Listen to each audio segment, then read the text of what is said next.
From Picasso to Hemingway to Mailer, to Flaubert, to Eliot, to Caravaggio, to Dickens, to Harris, to Dahl, to Ginsberg, to Lovecraft, to Carroll, to Davis, to Ernst, to Spector, to Burroughs, to Kerouac, to Disney, to Wagner, to Allen, to Chaplin, to Cosby, to Spacey, to probably Tarantino. Every great male artist has ruined the lives of maybe 24 people each, tops.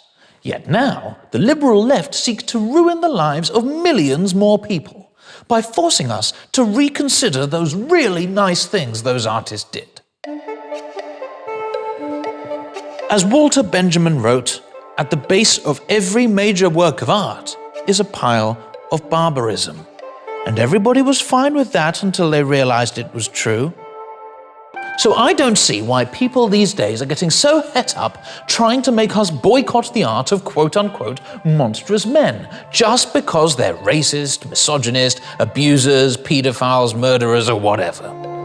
What these cucking snowflakes don't realize is that if you create great art, any crimes you commit are basically part of the process, even if you do them afterwards.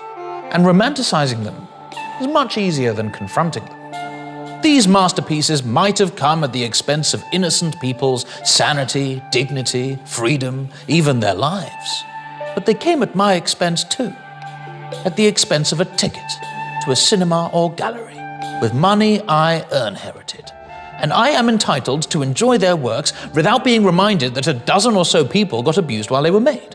So today, I present definitive proof that great art should be enjoyed on its own merits, regardless of who got hurt.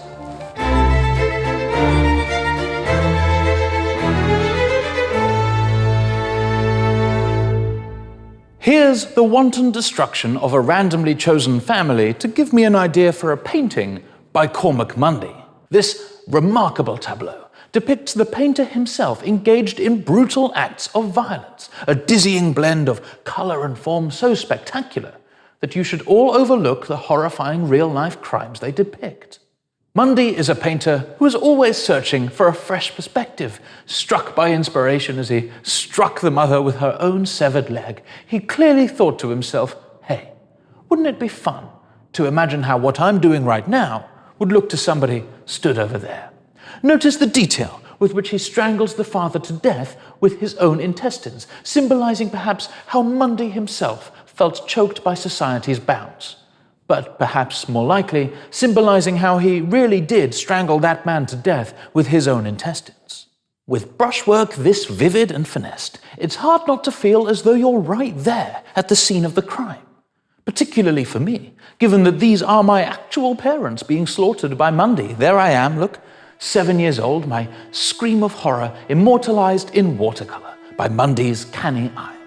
But my having been there makes me all the more appreciative of both his seminal talent and his seminal fluid, both of which were clearly used to create this canvas. My point being, of course, is that the memorable experience I had at the hands of Cormac Mundy is mitigated by the fact he gave the world this one pretty good painting.